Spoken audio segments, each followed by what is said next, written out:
the rest of the city is winding down. Families are gathered at the dinner table, TV sets flicker with the nightly news, kids argue over cartoons. But inside a massive industrial building on the outskirts of town, the night is just getting started. Rows of giant machines hum like restless giants. Conveyor belts clatter, ovens roar to life, and the air carries the heavy smell of flour, yeast, and burning oil. This is the inside of a food processing plant, where work doesn't stop when the sun goes down. For 29-year-old Daniel Carter, this was just another night. He had been at the plant for almost 6 years, long enough to know the rhythms of the machines like the back of his hand. He could tell when a conveyor was running too fast, when the ovens were running hotter than usual, and when the line was falling behind schedule. He wasn't just an employee. He was the guy people came to when things broke, the one who stayed late to fix what others couldn't. But Daniel wasn't supposed to be there that night. His shift had ended hours earlier. He had already clocked out, joked with a coworker in the parking lot, and was halfway to his car when his supervisor called his name. "Hey, Dan, can you do me a favor?" It was always just a favor. That's how overtime starts. That's how exhaustion creeps in. But Daniel was a reliable worker. He turned back, nodded, and followed the supervisor inside. The favor was simple: clean one of the industrial ovens. Normally, this was routine maintenance. The ovens were massive steel chambers, each big enough to stand in. Workers would crawl inside after production shut down, scrub the carbon and grease off the walls, and get them ready for the next cycle. Daniel had done it dozens of times. As he pulled on a pair of heavy gloves and grabbed a brush, he wasn't thinking about danger. He wasn't thinking about how the oven door locked from the outside. He wasn't thinking about the fact that another worker, trying to save time, had already set the timer to reheat. Daniel stepped inside, crouched low, and started scrubbing. The walls of the oven felt cool, smooth, and silent. He hummed to himself, the sound bouncing off the steel like an echo in a cave. And then, it happened. At first, it was subtle. A low vibration through the floor. A mechanical thunk that made his chest tighten. He froze, brush in hand, his heart thudding in the silence. Then came the hum, the unmistakable sound of the oven's ignition system. His stomach dropped. He scrambled to the door. It was heavy, thick, and bolted from the outside. He slammed his fists against it, shouting, his voice muffled by the steel. The oven's heating elements glowed red, casting an eerie light across the chamber. Within minutes, the temperature was climbing past 200 degrees. Sweat poured down his face as he pulled at the handle, but it wouldn't budge. On the factory floor, no one noticed. Machines drowned out his pounding fists. Conveyor belts rattled like thunder. To his coworkers, it was just another night. But for Daniel, it was the beginning of a nightmare that would end with his life. Now here's the thing. Stories like this aren't fiction. They're not scenes from a horror movie. They're real, and they've happened more often than we'd like to believe. Tonight, we're going to talk about 3 horrifying ways people died on the job, ordinary workers, in ordinary places, caught in extraordinary tragedies. But before we dive deeper, let me just say this: if you're someone who loves true stories that keep you on the edge of your seat, stories that are dark, bizarre, and unforgettable, you're in the right place. Go ahead and hit that subscribe button right now, because every week I bring you stories you'll never forget. Okay, back to Daniel. Inside the oven, every second counted. He ripped off his gloves, his bare hands burning against the steel as he pounded on the walls. He screamed until his voice cracked. His only hope was that someone, anyone, might hear him before the heat became unbearable. But the truth was, Daniel was already trapped in a coffin of steel and fire. And the worst part? Nobody even realized he was missing. Trapped in the heat. Daniel Carter wasn't supposed to be here tonight. His friends knew him as the guy who always bailed on after-work drinks, not because he didn't want to hang out, but because he was saving money. He had a wedding coming up. He and his fiancée, Laura, had been planning it for almost a year. They already had the venue booked, the guest list halfway finalized, and he had even picked out the tie he would wear on the big day. When his supervisor asked him to stay late, Daniel thought of that wedding. He thought about the extra pay on his check, how it would help cover the catering bill, or maybe the honeymoon Laura had her heart set on. That's why he agreed. That's why he was still in the building long after most workers had gone home. Inside the plant, the atmosphere was relentless. Giant machines clanged like mechanical beasts, gears grinding, conveyor belts snapping in rhythm. The air was thick with the sour-sweet smell of yeast and grease. For workers like Daniel, it was background noise, a lullaby of industry. But for someone trapped inside an oven, it meant one thing: no one could hear him scream. He started pounding on the walls, harder and harder. His knuckles split open against the steel. The sound reverberated back at him, mocking his effort. He shouted until his throat burned, his voice mixing with the deep hum of the heating elements. The temperature inside the oven soared. At 250 degrees, sweat dripped from his forehead in rivers. His shirt clung to his body like a second skin. At 300, the air grew heavy, each breath burning his lungs. He pressed his face against the crack of the door, desperate for even the faintest rush of cool air. Time warped. Minutes felt like hours. Every second dragged on with cruel precision. Meanwhile, on the other side of the factory, his co-workers carried on as usual. One of them, a man named Steve, walked past the row of ovens with a clipboard in hand.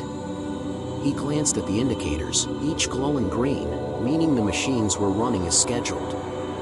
He didn't notice the muffled banging. He didn't hear the faint shouts drowned under the mechanical roar. To him, everything looked normal. And that's the horror of it. To Daniel, each second was a fight for survival. To everyone else, it was just another shift. As the heat rose past 400 degrees, Daniel's body began to fail.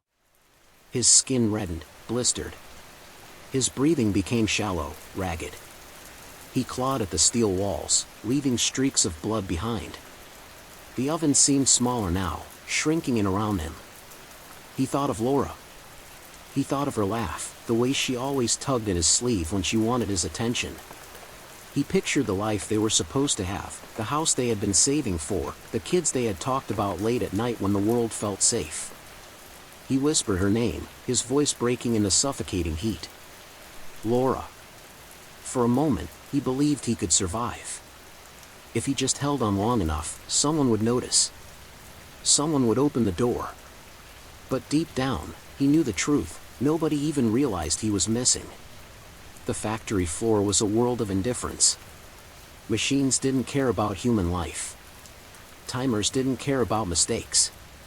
And supervisors didn't care about the favor they had asked from a man who only wanted to go home. By the time the oven reached 500 degrees, Daniel was barely conscious.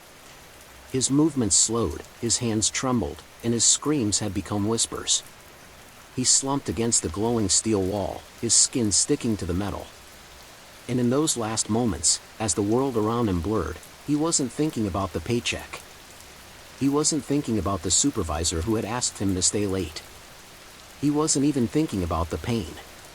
He was thinking about the life he would never get to live. When workers finally opened the oven hours later, the sight was too horrific to describe. Daniel's body was unrecognizable. The plant shut down production for the day, but for his family, the shutdown was permanent. A mother had lost her son. A fiancée had lost her future husband. And a tragedy that could have been prevented was written into the cold, mechanical history of the factory. This is the kind of story that makes you pause.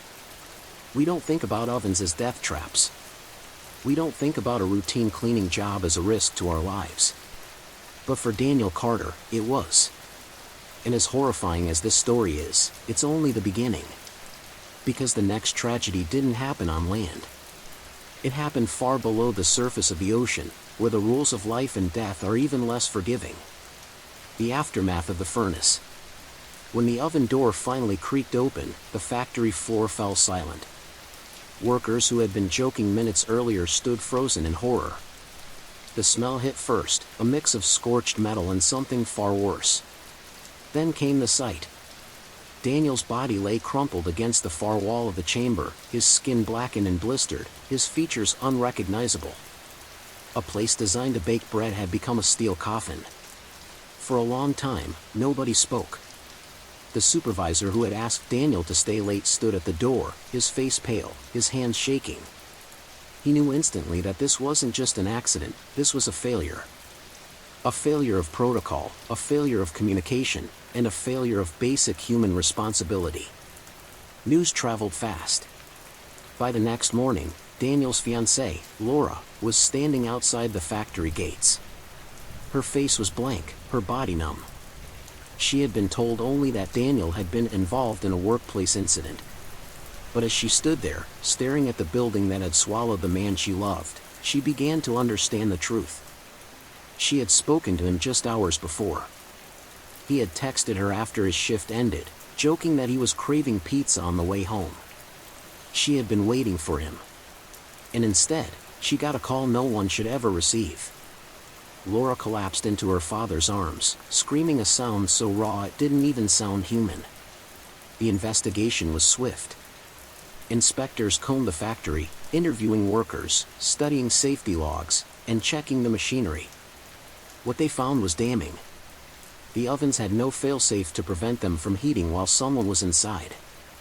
There was no lockout procedure, no secondary check to ensure workers were clear. The favor Daniel had been asked to do had placed him directly in harm's way.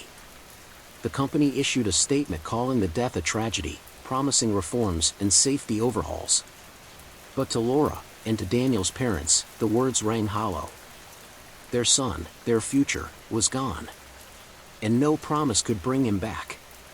At the funeral, Daniel's co-workers filled the church pews. Men who had spent years alongside him stood with their heads bowed, guilt etched into their faces. Some whispered to each other that they had walked past the oven that night. That maybe, if they had paid more attention, they might have heard his screams. Laura didn't blame them.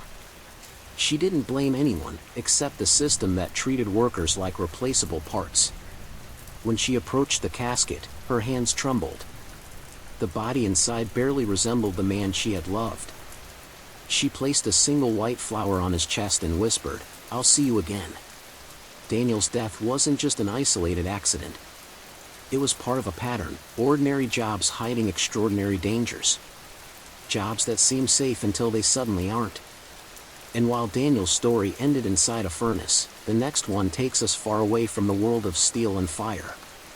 Because out in the Gulf of Mexico, another worker was about to face a very different kind of nightmare. Imagine descending into the ocean, the world above you shrinking into a pale blur. The water is cold, dark, and alive with pressure. Around you, the beams of diving lights cut through the murky blackness, revealing the skeleton of an oil rig towering overhead. For commercial divers, this was the office. Pipes stretched like veins across the seafloor, valves hissed, and machinery churned in the deep. It was dangerous, but for those who worked here, it was routine. And yet, routine doesn't mean safe. Because hidden among those pipes was a force so powerful, so merciless, that when it struck, it left nothing behind but horror. That's where we're headed next. Into the deep. The ocean has always been a place of mystery.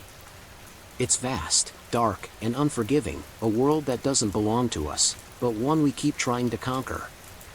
For commercial divers, it's not just a fascination. It's a paycheck. In the Gulf of Mexico, hundreds of oil rigs rise from the water like steel giants, their arms stretching into the sea. Beneath the surface, miles of pipelines snake across the seafloor, carrying oil and gas with relentless force. And every once in a while, something goes wrong. A leak, a crack, or a blockage. That's when the divers are called in. Among them was 34-year-old Michael Torres. Michael wasn't new to danger. He had been diving for almost a decade, working jobs that most people wouldn't even dare to imagine. While others sat behind desks, he spent his days in pitch-black water, hundreds of feet below the surface, breathing through a hose that was his only lifeline. Friends described him as fearless. Calm under pressure. The kind of man who could stare down the ocean itself and not blink. But as every diver knows, fearlessness doesn't make you invincible. On this particular day, the job was supposed to be straightforward: inspect a section of pipeline for damage and report back. The crew lowered themselves into the water one by one, their suits gleaming under the rig lights. The descent was slow, methodical. Above them, the surface shimmered like glass. Below them, nothing but darkness. Michael's helmet light cut a thin beam through the murky water. Schools of fish darted past, startled by the intrusion. The deeper they went, the colder it became, the pressure pressing against their bodies like an invisible hand. "Pipeline's about 100 feet east," the supervisor's voice crackled through the headset. "Copy that," Michael replied, his voice steady. The divers swam in formation, their tethers gliding through the water like ghostly tails. Soon, the structure appeared out of the gloom, massive steel pipes running along the seafloor, barnacles clinging to their surface. It looked peaceful. But in reality, it was a loaded weapon. Michael spotted it first, a small opening where one of the joints connected. At first glance, it seemed harmless, a dark circle no bigger than a manhole. But the moment he drifted closer, he felt it. A pull. A current, invisible but undeniable. "Hold position," he said sharply into the comms. The other divers stopped, their beams sweeping across the pipeline. "What is it?" one of them asked. Michael didn't answer right away. He adjusted his position, kicking backward, testing the force. The water rushed toward the opening, dragging silt and debris with it. It wasn't just a leak. It was suction. And it was strong. Up on the rig, the supervisor's voice crackled again. "Michael, what do you see down there?" Michael's breathing quickened, the sound amplified through his helmet. "We've got a breach," he said. "Suction's active. Keep the others back." The other divers obeyed, hovering in the water at a safe distance. But Michael was already too close. The current tugged at his legs, pulling him toward the opening like a predator testing its prey. He kicked hard, straining against it. For a moment, he thought he had escaped. Then his tether went slack. The force yanked him forward, slamming his body against the pipe. His helmet rattled, his ribs cracked under the pressure.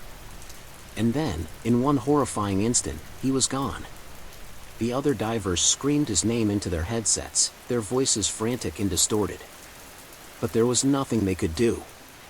The suction had swallowed him whole, pulling him into the pipe with a force no human could resist. Inside, the pressure shredded him. His body, compressed and twisted, vanished into the black void of the machinery. Above, on the rig, the supervisor froze, listening to the chaos over the comms. He knew instantly, Michael Torres wasn't coming back. For the divers left behind, the water suddenly felt heavier. The silence of the ocean was deafening, pressing down on them like a grave. They hovered in place, staring at the spot where Michael had been, the current still swirling as if mocking them. Up on the surface, the crew began pulling lines, their hands trembling, their faces pale. Nobody wanted to say the words out loud, but everyone knew. The ocean had claimed another life. That night, when the divers returned to shore, they carried more than their equipment. They carried the memory of watching one of their own vanish into the darkness. Michael had been fearless. But down there, in the cold grip of the Gulf, even fearlessness wasn't enough.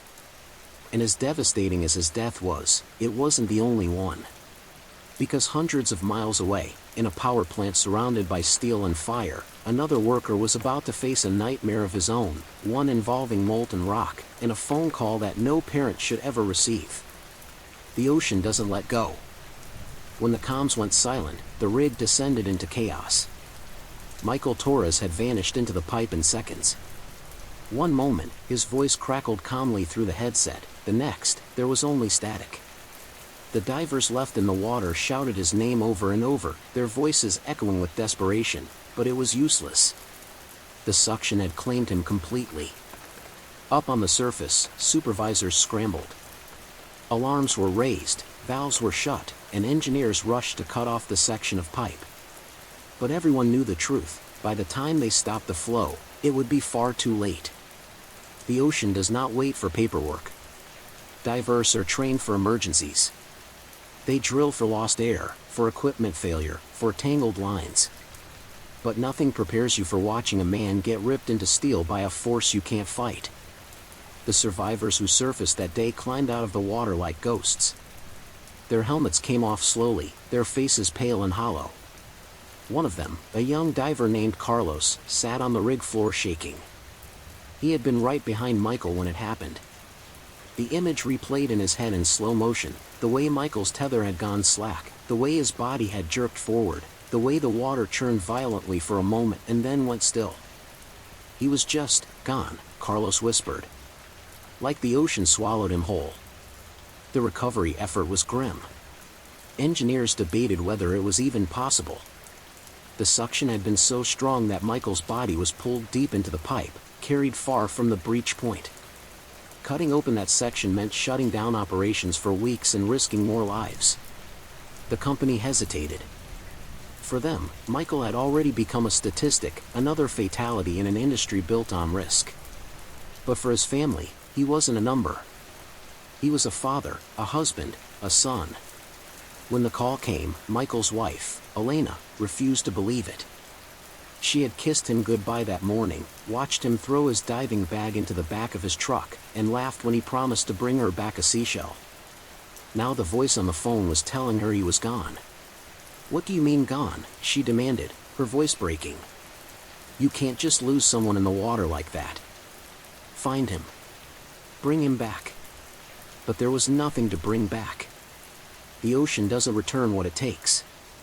In the weeks that followed, Elena clung to Michael's diving helmet, the last piece of him she could hold. Their 2 children, too young to understand the mechanics of pipelines and pressure, asked every night when Daddy was coming home. Elena didn't know how to answer. The other divers avoided the water for months. Some never went back at all. Carlos admitted in interviews later that every time he closed his eyes, he saw Michael being pulled into the darkness. "It could have been me," he said. "It could have been any of us." The pipeline was patched. Operations resumed. For the company, the rig roared back to life as if nothing had happened. But for those who were there, and for the family left behind, the ocean never stopped whispering Michael's name. Michael's story is the kind that lingers. It's not just about danger, it's about helplessness. He was a man who had built a career on being in control under the most extreme conditions, and in the end, control was ripped away from him in a single violent instant. And as tragic as his death was, it isn't the last one we'll talk about tonight. Because while the ocean can take lives in silence, fire can take them screaming. Our next story takes us back to land, to the inside of a coal-fired power plant, where molten rock and ash created a nightmare so sudden, so violent, that it left a worker with only enough time to make one final, heartbreaking phone call. The molten trap. If you've ever stood near a campfire, you know how intense heat feels against your skin.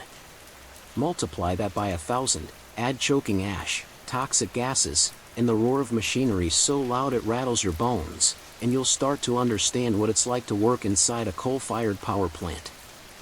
For most of us, electricity is invisible. We flip a switch, a light turns on. But behind that simple action are massive furnaces burning at thousands of degrees, fed constantly by conveyor belts of coal. These furnaces generate not just power, but a byproduct that is both dangerous and unpredictable: molten slag. Slag is what's left after coal burns, a heavy, sticky material that glows like lava.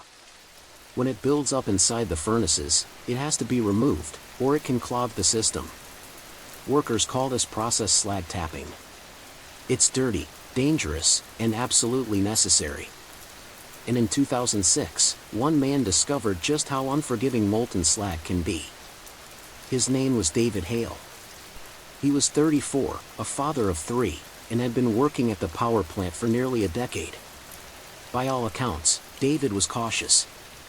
He was the kind of guy who double-checked his tools, who wore his protective gear religiously, who always reminded the younger workers not to cut corners. But experience and caution can only protect you from so much. On the morning of the accident, David was assigned to help clear slag buildup from one of the main furnaces. It was supposed to be routine. Workers had done this hundreds of times before. They would open a tap at the base of the furnace and let the molten material drain out into a slag pit, where it would cool into a harmless solid. The problem was, this time, the buildup was massive. When David and his crew reached the furnace, the heat was unbearable. The walls radiated waves of energy that made the air shimmer.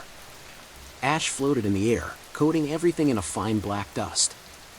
Workers wore thick protective suits, but even then, the heat seeped through, leaving them drenched in sweat within minutes. The slag tap was clogged. That meant someone had to get closer, dangerously close, to clear it manually. David volunteered. He was experienced, he was careful, and maybe a part of him believed his steady hands could get the job done safely. He picked up a long steel rod designed for this exact purpose and positioned himself at the base of the furnace. Around him, his co-workers shifted uneasily. Everyone knew how dangerous this was.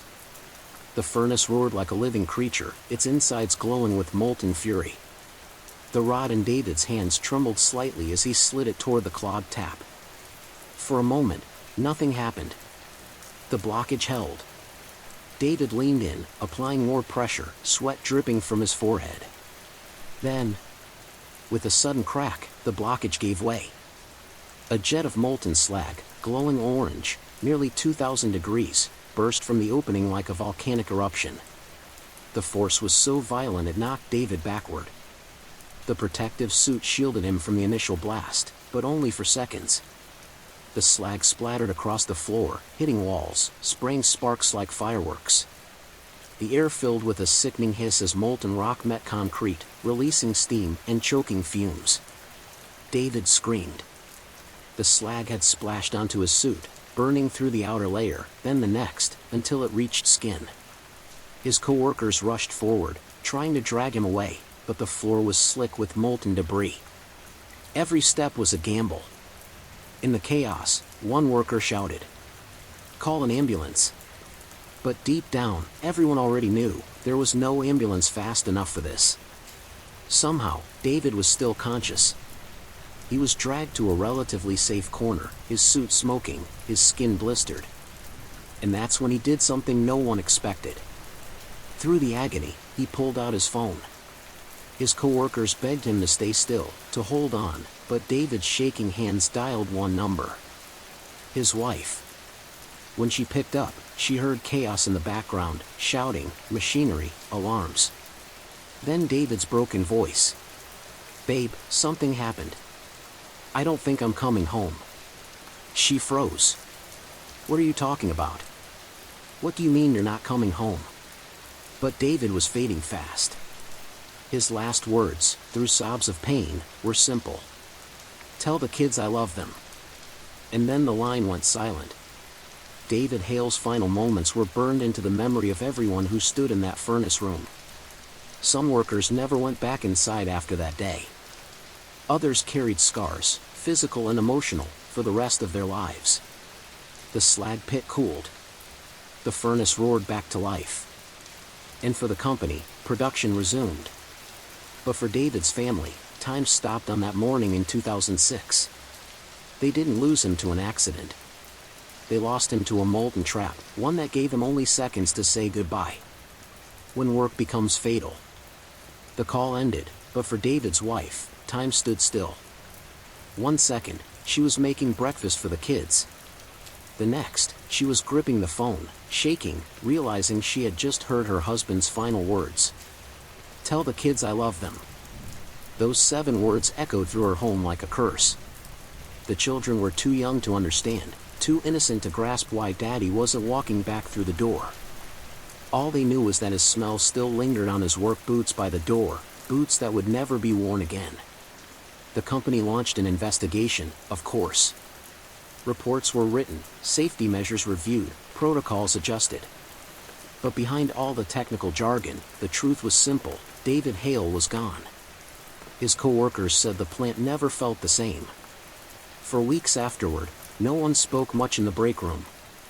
Men who had worked there for decades sat in silence, haunted by the image of David's final call. Some couldn't forgive themselves for not pulling him back faster. Others couldn't stop replaying the sound of his screams. And David's family? They were left with memories, and a voicemail that cut off mid-sentence. Looking back now, the 3 stories we've told tonight, the man sealed alive in an oven, the diver swallowed whole by the ocean's machinery, and David Hale's final goodbye from the slag pit, they all share one cruel truth. These weren't soldiers on a battlefield. They weren't explorers chasing glory. They were ordinary people, showing up to ordinary jobs, never suspecting that today would be the day those jobs turned into death traps. That's what makes these stories so chilling. Danger isn't always hiding in the shadows. Sometimes, it's in the places we take for granted, a factory, a pipeline, a power plant. And sometimes, the scariest part isn't the death itself. It's how quickly life can vanish in the middle of a normal day. So, the next time you flip a light switch, or turn on your oven, or pass by a construction site, think of the unseen hands that make those things possible. Think of the people who step into danger every single day, often unnoticed, just to keep the world running. And remember their names. Because behind every safety report and statistic, there's a family waiting at home. If these stories gripped you, if they made you think, or feel, or shiver, then don't just scroll away. Subscribe to this channel, because we always dive deep into the hidden corners of true crime and real-life horror. Hit the notification bell, so you never miss a story that might just change the way you see the world. And share this video. Not just for me, but for the memories of people like Michael Torres, David Hale, and countless others who never made it home from work. Because the truth is, sometimes the most horrifying stories aren't fiction,